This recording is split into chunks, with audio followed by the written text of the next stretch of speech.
Bismillahirrahmanirrahim. Alhamdulillahirabbil alamin. Asyhadu an la ilaha illallah wahdahu la syarikalah wa asyhadu anna sayyidana Muhammadan abduhu wa rasuluh. Allahumma salli wa sallim wa barik ala sayyidina Muhammad wa ala alihi wa ashabihi wa dzurriyyatihi wa atba'ihi. Berkata Al-Imam Al-Ghazali rahimahullah wa nafa'ana bi'ulumih, sekarang aku ingin menggabungkan antara apa yang dikatakan oleh para ulama kita dan apa yang datang dalam hadis Nabi sallallahu alaihi wasallam agar bisa menjadi batasan yang menyeluruh dan arti yang sempurna. Berbagai macam pendapat para ulama yang menerangkan tentang apa yang dimaksud dengan takwa. Ulama si fulan mengatakan takwa itu seperti ini, ulama yang lain mengatakan takwa itu seperti ini. Hadis Rasulullah menjelaskan takwa seperti itu. Macam-macam pendapat ulama mengenai takwa.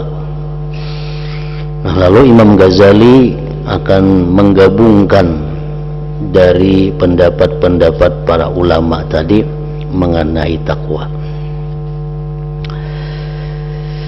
Takwa yaitu menjauhi apa saja yang engkau khawatirkan bisa membahayakan diri engkau dalam hal agama.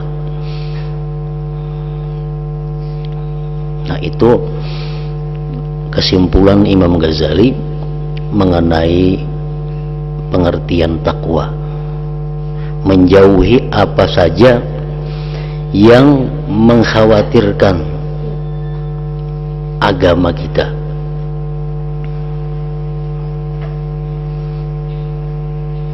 Baik itu yang haram, baik itu yang makruh, baik itu yang halal, apapun bila mana membawa kepada bahaya, membawa kepada kerusakan dalam agama, maka menjauhinya itu disebut takwa.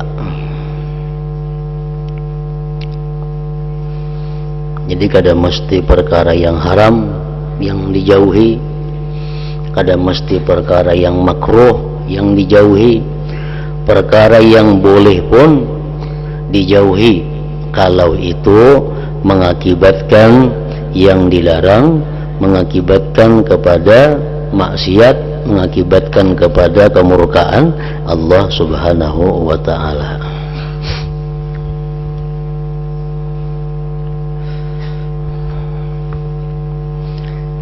Seperti memakai pakaian yang baik-baik contohnya. Memakai pakaian yang baik, yang indah, yang mahal, itu adalah perkara yang boleh. Tetapi apabila dia khawatir bahwa memakai pakaian yang baik-baik itu khawatir bisa membawa kepada kemaksiatan, membawa kepada keangkuhan, kesombongan, membawa kepada meremehkan pakaian orang lain, nah maka memakai pakaian yang baik itu walaupun boleh pada dasarnya, tapi bisa membawa kepada yang haram. Nah, itu pun dijauhi. Nah, itulah pengertian takwa menurut Imam Ghazali setelah beliau menggabungkan dari berbagai pendapat para ulama.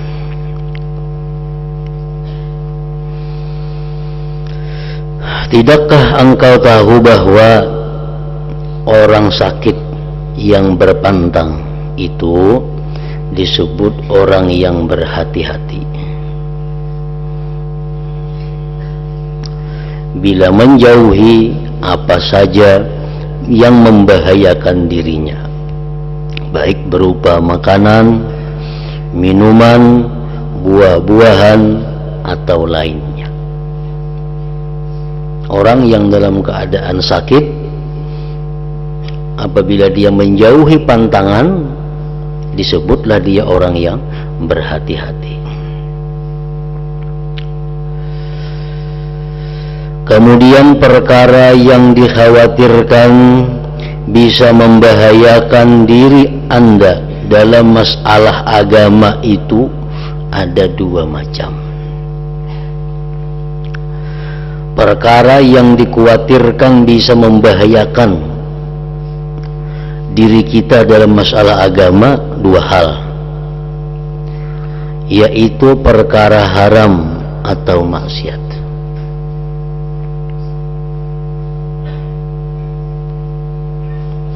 Perkara haram, perkara maksiat itu jelas sudah membahayakan diri kita.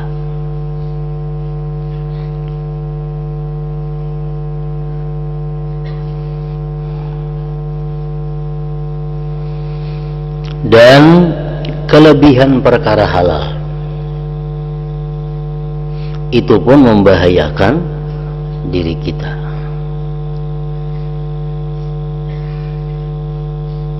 Kebanyakan berisi nang halal,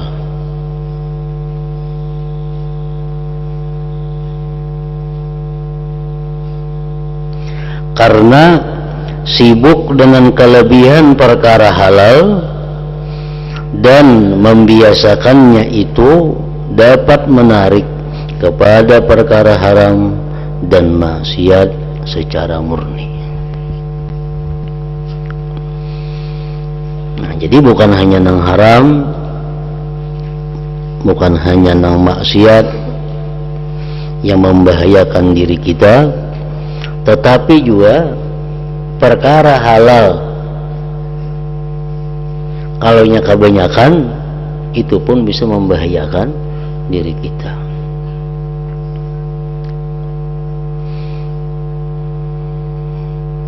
Jadi dokter, jam makan ini boleh aja, makan ini boleh aja, makan ini boleh aja, makan yang ini kada boleh, makan yang ini kada boleh. Nah, makan yang kada boleh itu sudah jelas, bila dimakan langsung membahayakan kesehatan kita. Nah, perkara yang boleh di dokter ini boleh aja, itu amun kebanyakan memakan bisa jadi bahaya juga. Jika makan gula, boleh aja makan gula, lu makan sekiluan sali semaan kayaknya batukan, padahal gula tuh boleh aja kalau cuma karena kebanyakan akibatnya penyakit. Nah kayak itu juga orang yang kebanyakan berisi duit nih tuh, kebanyakan berisi duit, padahal boleh aja berisi duit nih tuh, cuma karena kebanyakan akibatnya kayaknya membawa kepada maksiat. Asa kada aman menyimpannya di rumah, disimpan di bank. Nah jadi maksiat kayaknya. Kebanyakan berisi duit, lemari kada muat lagi, lemari halus kada muat, diandak di rumah kada wani meninggalkan, kalau yang dianu orang diandak di bank supaya aman. Nah, banyak benar dosanya. Kenapa? Kelebihan nang halal. Maandak di bank itu padahalnya aman, maandak di rumah padahalnya kada aman. Itu dosanya besar. Napa dosanya? Nang maksiat dipadahakan aman, nang kada maksiat dipadahakan kada aman. Sebuting dosanya. Nang kedua, dosanya napa lagi? Memperlancar orang memperbuat riba. Banyak banget dosanya, padahal asalnya halal duit itu, bisa duit banyak halal, tapi karena takutan, namun di rumah aku asa kada aman, namun di bank aman. Nah ini suatu i'tikad nang sangat salah. Jadi perasaannya itu nang maksiat itu aman, nang kada maksiat yang di rumah ini kada aman. Terbalik sudah i'tikad hatinya, mengamankan nang maksiat daripada nang kada maksiat. Yang kedua, menambah kelancaran orang berusaha dengan riba. Nah, pada asalnya apa? Halal aja duit itu, cuma karena kelebihan akibatnya jadi haram. nang membahayakan diri kita itu nang maksiat lawan nang halal tapi kelebihan.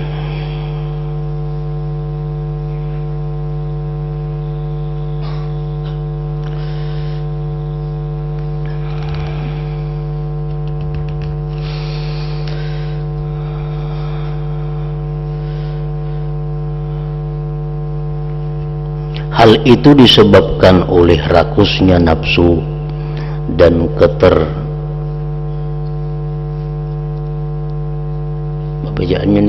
keterlawanannya hawa nafsu serta membangkangnya hawa nafsu tadi.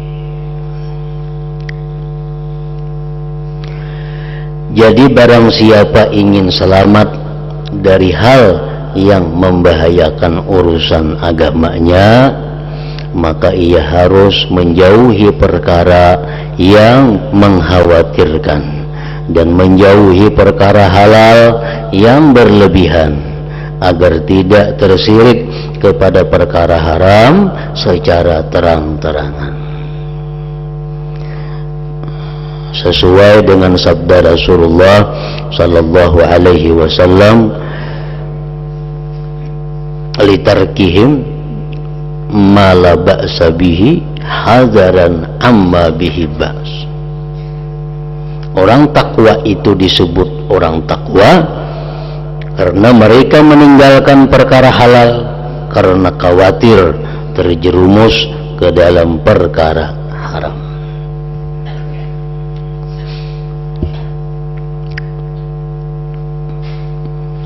Jadi setiap perbuatan yang dilarang oleh Allah,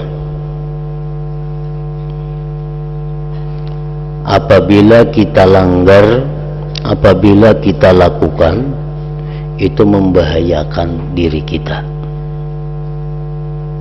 Walaupun secara zahir kelihatannya kadang membahayakan, karena bahayanya itu kadang langsung. Allah melarang kita mengambil ini, Allah melarang kita makan ini, Allah melarang kita berusaha seperti ini. Allah melarang. Itu kenapa Allah melarang? Karena kalau kita perbuat membahayakan diri kita. Oleh karena itu dilarang Tuhan. Itu karena membahayakan diri kita. Allah menyuruh kita ini karena Allah mengetahui bahwa kalau itu kita perbuat itu akan menyenangkan, menyelamatkan diri kita. Kita yakin wajib i'tikad seperti itu. Setiap yang dilarang Allah pasti ada kebaikan untuk kita. Setiap yang disuruh Allah pasti ada kebaikan untuk kita. Dan kita percaya 100% yang demikian itu. Nah, sama halnya dengan dokter. Setiap dokter melarang kita makan ini, memperbuat ini, karena dokter tahu kalau kita melakukan itu kesehatan kita terancam, bisa mati, bisa garing, bisa lumpuh. Dokter menyuruh kita ini karena dokter tahu kalau kita lakukan itu membawa kesehatan kepada kita. Nah, lawan dokter kita percaya, apalagi lawan Allah Subhanahu wa taala. Nah, jadi kada gampang. Setiap yang disuruh Allah bila kita lakukan pasti kebaikan. Setiap yang dilarang Allah bila kita jauhi pasti ada manfaatnya untuk diri kita. Cuma kadang-kadang manfaat itu dan mudaratnya tadi ada yang langsung dirasakan, ada yang secara perlahan-lahan kada terasa, namun akhirnya berbahaya.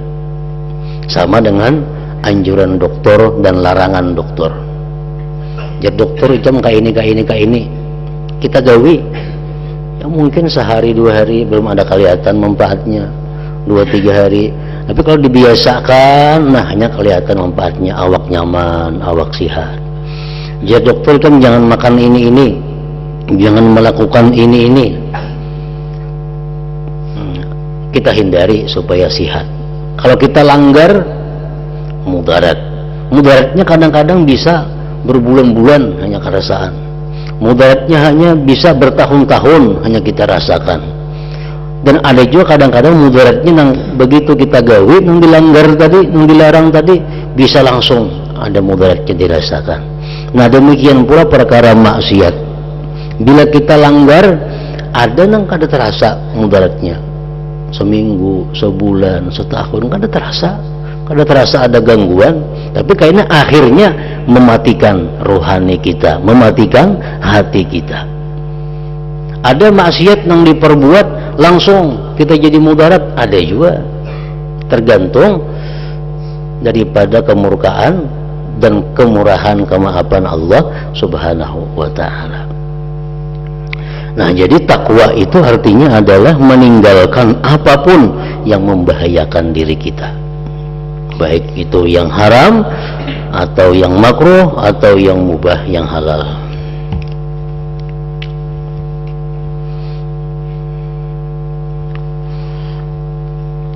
Seperti apa yang dikatakan oleh Rasulullah Shallallahu Alaihi Wasallam, orang yang makan minum yang halal selama 40 hari, maka akan timbul cahaya yang memancar di dalam hatinya, dan Allah akan mengalirkan mutiara-mutiara hikmah di mulutnya, dan ini orang akan diberi Allah ilmu di sisinya atau ilmu laduni.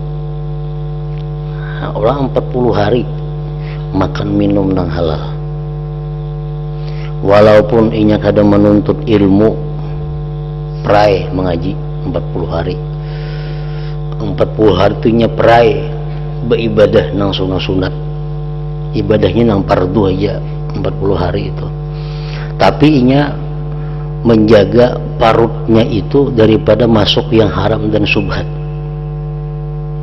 40 hari.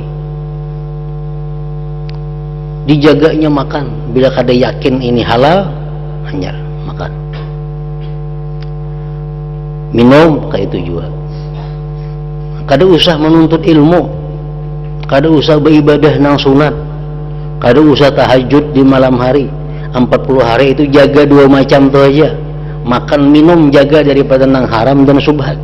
Rasulullah menjamin dalam hadisnya, Allah akan memancarkan cahaya di dalam hatinya dan akan mengalirkan ilmu-ilmu kepadanya.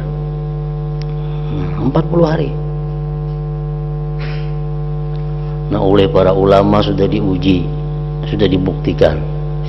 Ada mereka mencoba membuktikan mulai 3 hari. Nah, 3 hari ini mereka coba, kada boleh masuk ke dalam parutku kecuali nang aku yakini halal dan halalnya, nang haram subhat kada aku masukkan. 3 hari, mulai 3 hari mereka mencoba. Jadi nang apakah bila kada yakin bujur bahwa itu halal, nah nyarinya laksanakan. Nah, jadi kalau sudah 3 hari pun kita bisa mencoba melatih diri macam itu, sudah akan timbul cahaya di dalam hati kita.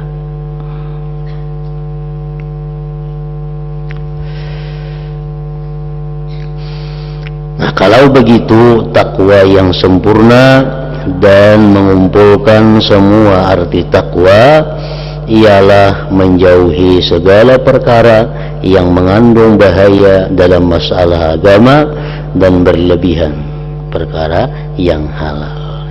Inilah perincian takwa menurut Imam Al-Ghazali.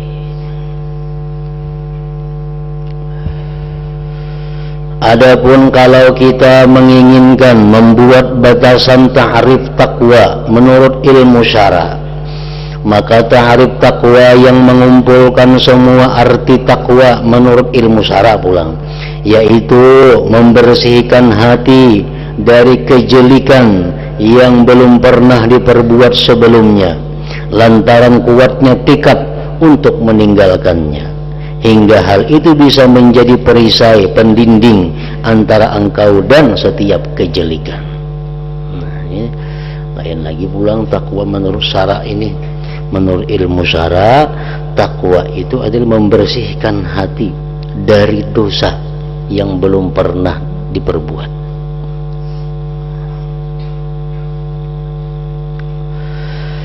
Kemudian kejelikan itu ada dua macam. Satu kejelikan asli, yaitu apa saja yang dilarang oleh Allah secara haram, seperti maksiat yang murni. Yang kedua kejelikan yang tidak asli, yaitu perkara yang dilarang Allah demi mengajarkan adab tata kerama. Termasuk ini adalah perkara halal yang berlebihan, seperti perkara-perkara mubah yang diperbolehkan, yang diambil dengan syahwat kesenangan nafsu. Jadi kejahatan itu ada dua. Pertama, kejahatan murni, kejahatan yang asli, itu yang sifatnya haram. Yang kedua, kejahatan yang tidak asli. Artinya apa? Pada dasarnya itu boleh aja, tapi kurang adab. Termasuk kejahatan juga. Pada asalnya boleh aja, tapi kurang adab. Menjauhi dua hal itu disebut takwa. Yang pertama adalah takwa fardu, menjauhi kejelikan yang asli seperti yang diharamkan Allah.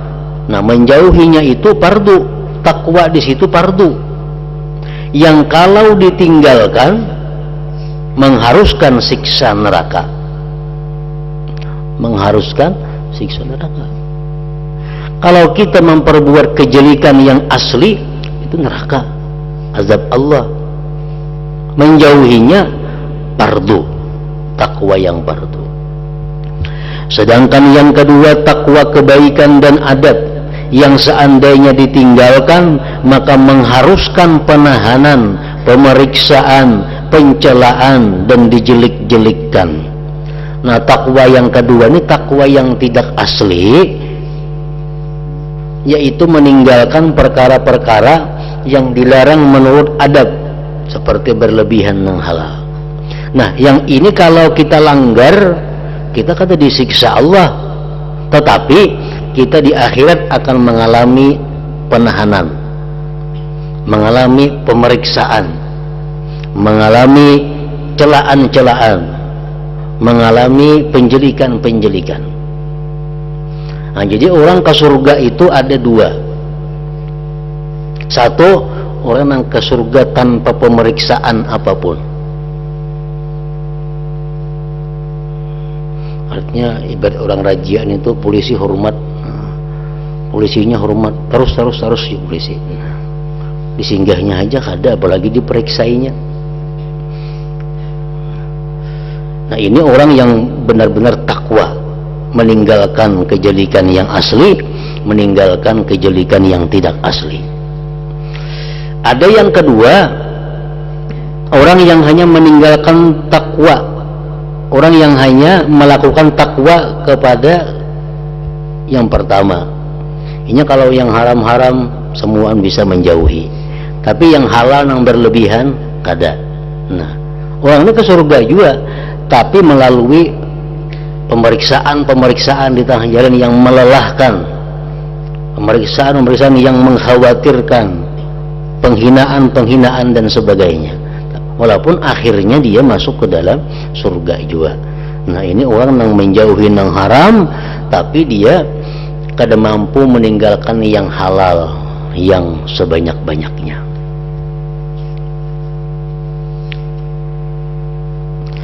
Barang siapa menjalankan takwa yang pertama, maka ia akan bertempat di tingkatan takwa yang rendah, yaitu tingkatan orang yang istiqamah taat kepada Allah. Dan barang siapa menjalankan takwa yang kedua, maka ia bertempat pada tingkatan yang tinggi, yaitu derajat orang yang istiqamah meninggalkan perkara yang diperbolehkan. Apabila seseorang hamba telah mengumpulkan kedua macam takwa ini, yaitu menjauhi semua maksiat dan hal-hal yang berlebihan, berarti ia telah menyempurnakan arti takwa, telah memenuhi hak-hak takwa, dan mengumpulkan semua kebaikan yang ada di dalam takwa. Takwa semacam ini adalah wara, berhati-hati yang sempurna, yang merupakan pokok urusan agama. Inilah tingkatan adab tata kerama di hadapan Allah Ta'ala. Nah, inilah keterangan dan arti takwa secara menyeluruh. Pahamilah sambil mengharap taufik dari Allah Subhanahu wa Ta'ala.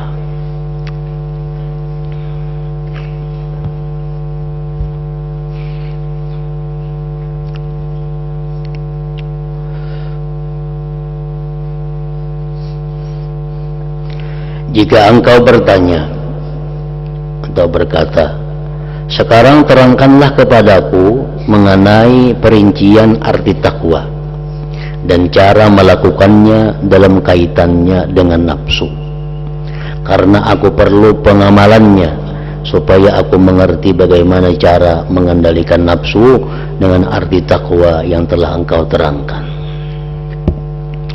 Baiklah, aku terangkan. Memang harus begitu perincian arti takwa dalam hubungannya dengan nafsu, yaitu engkau harus selalu memperhatikan nafsu dengan tekad yang kuat, lalu mencegahnya dari segala macam maksiat dan menjaganya dari semua rupa kelebihan. Apabila engkau dapat menjalankan ini, engkau akan dapat takut kepada Allah dalam hal mata, telinga, lisan, hati, perut, kemaluan, dan seluruh anggota tubuh Anda, serta memberinya kendali dengan kendali takwa. Persoalan ini memerlukan keterangan yang panjang, dan aku telah menerangkannya dalam kitab Ihya Ulumiddin. Adapun perkara yang tidak boleh ditinggalkan dalam kitab yang ringkas ini ialah, barang siapa ingin bertakwa kepada Allah, hendaklah menjaga 5 anggota tubuhnya yang pokok, yaitu mata, telinga, mulut, hati, dan perut. 5 anggota tubuh itu yang pokok, yang dipelihara, yang dijaga, yang dikendalikan apabila ingin jadi orang yang takwa kepada Allah.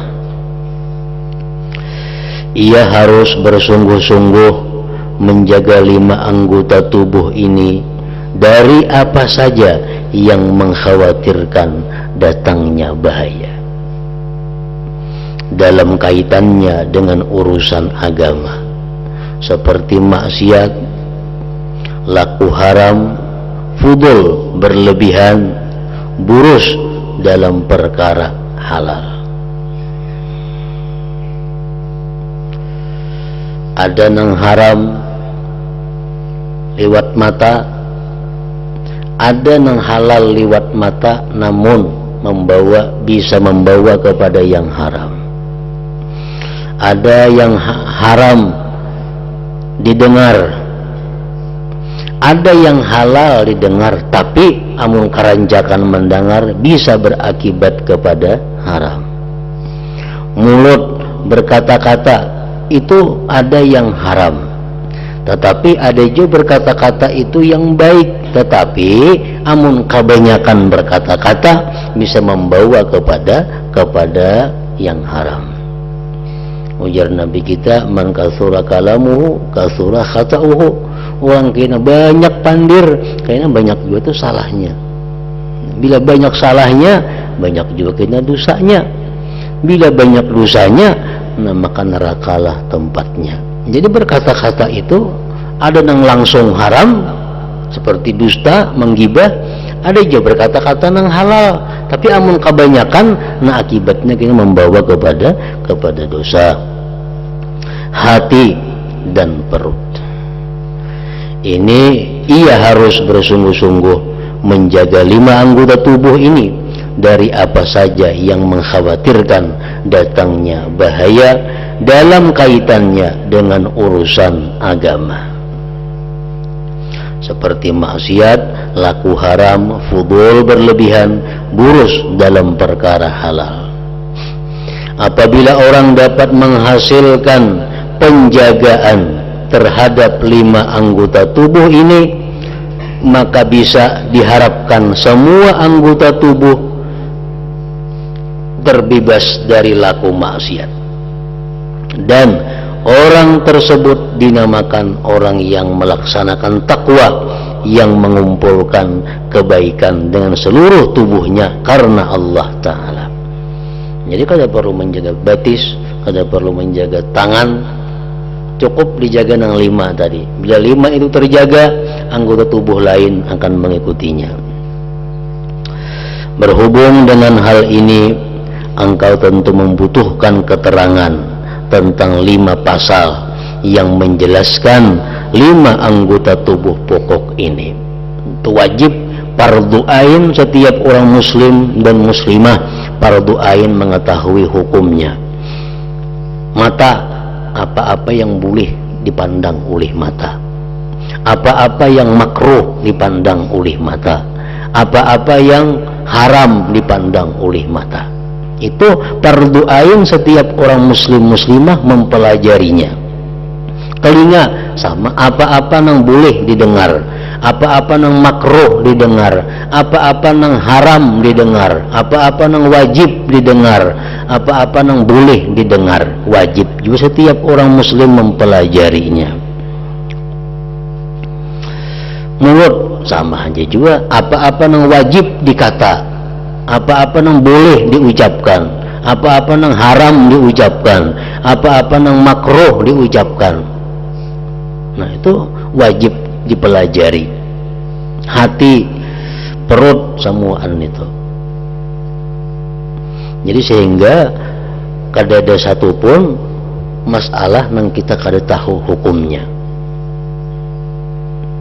Masalah kena kawa mengamalkan atau kada kawa mengamalkan, itu nomor berikutnya.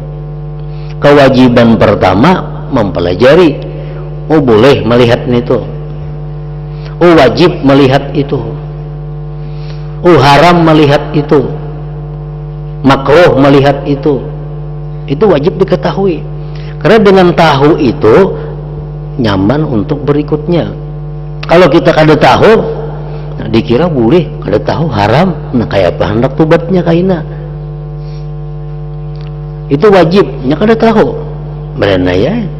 Padahal itu wajib diucapkannya. Nah, jadi mempelajari itu dahulu hukumnya adalah fardu ain.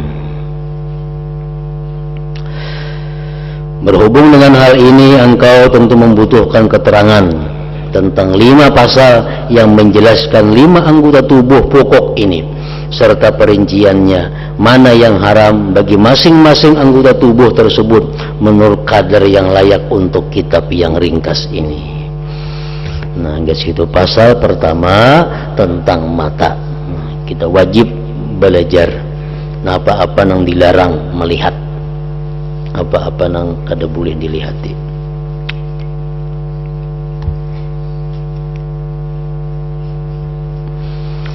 Hadratin Nabi sallallahu alaihi wasallam, al-Fatihah.